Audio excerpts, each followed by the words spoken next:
Primeiro vamos falar de educação. O que seria educação? Constitui-se como intencionalidade, institui-se como artefato cultural, produz conhecimento e saberes. Educação, gente, é sempre processo. Tem como nós vivermos sem sermos educados, sem ter acesso a um processo educacional? Será que tem como viver em sociedade? Não, porque a educação é importante para a formação social do sujeito, mas também para a formação do processo ontológico de desenvolvimento do homem, que nasce, que se desenvolve, não é? Dentro de uma cultura. Então, quando a gente fala de educação, eu vou colocando alguns comentários, algumas anotações aqui, as mais pontuais. Quando a gente fala de educação, nós estamos falando de processo. Educação é sempre um processo educacional, de formação do sujeito.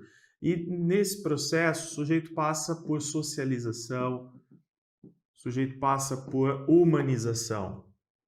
Então, nós não nascemos, na verdade, seres humanos prontos, né? Nós nascemos seres biológicos, com potencial para aprender, seremos inseridos numa cultura e, a partir disso, vamos passar por um processo de desenvolvimento, de aprendizagem, de desenvolvimento. Então, aqui ocorre, né, a partir da educação, a entrada do sujeito na cultura. E essa entrada do sujeito na cultura faz com que ele construa também a sua singularidade. Pedagogia. O que tem a ver a pedagogia? Pedagogia é ciência da educação. Então, Saviani diz assim, desenvolveu-se em íntima relação com a prática educativa, constituindo-se como teoria ou ciência. A gente concebe a pedagogia hoje como ciência.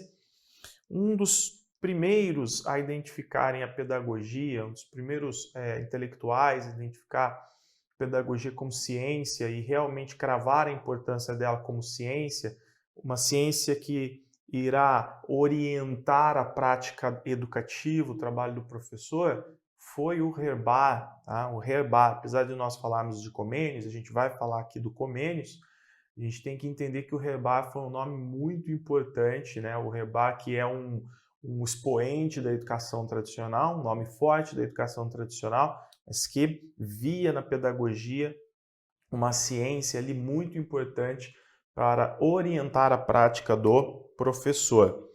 Então, a teoria é a pedagogia como ciência dessa prática educativa, sendo em determinados contextos identificada com o próprio modo intencional de realizar a educação. Então, vejam, por que existe intencionalidade? A gente quer, na verdade, construir um processo educacional e nós queremos o processo educacional justamente para formar o sujeito, para formar alguém, humanizar, socializar, promover a entrada do sujeito na cultura, ok? Então, ao longo dos anos, gente, a pedagogia, ela construiu um acervo teórico muito rico. Tá? Então, a gente vai fazer uma relação aqui de educação com pedagogia. Ao longo dos anos, então, a pedagogia construiu um acervo teórico. E a pedagogia, para tanto, se une a outras ciências. Então, eu vou colocar aqui, a pedagogia faz, na verdade, uma grande parceria com outras áreas, com a psicologia, com a sociologia, tá? Com a filosofia,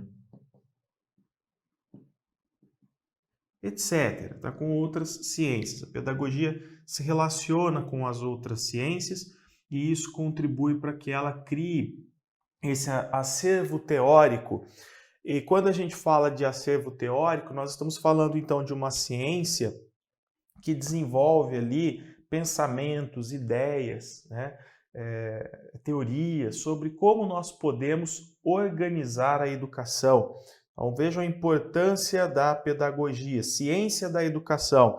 Então, a partir de tudo que a pedagogia produz, em termos de teoria, de práticas, de conteúdos científicos, nós vamos entender como que eu posso organizar a prática educativa, tá? Então, quais são as orientações da pedagogia para a organização da educação, do processo educativo e também da sociedade, porque a pedagogia também tem esse olhar mais amplo sobre a sociedade.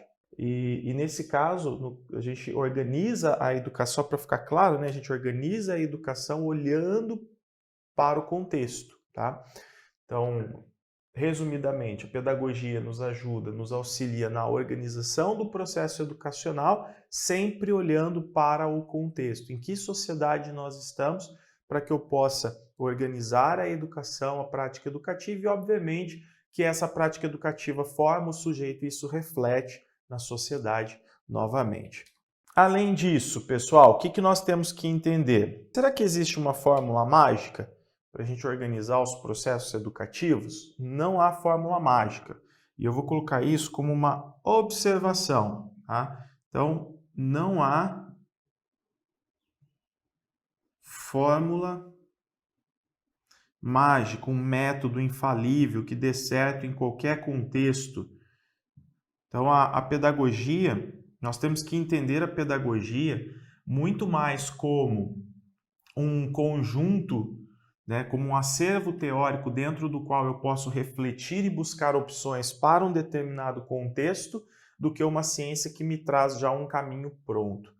Talvez aí esteja o limite, né, a limitação, na verdade, da pedagogia proposta por Herbach, porque apesar de valorizar muito o papel científico da pedagogia, o Herbach quer nos oferecer um método pronto já, um método infalível que possa ser aplicado em qualquer contexto.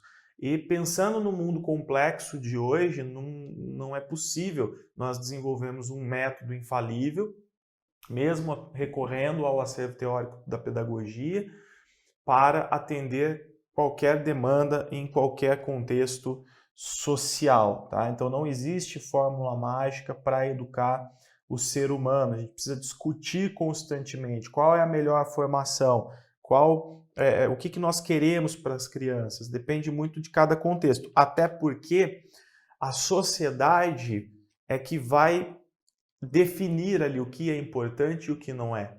Então, cada sociedade define qual é o cidadão que eu quero, o que é importante aprender, desenvolver em termos de habilidades nessa sociedade, nesse contexto. E a educação vai atender isso, tá?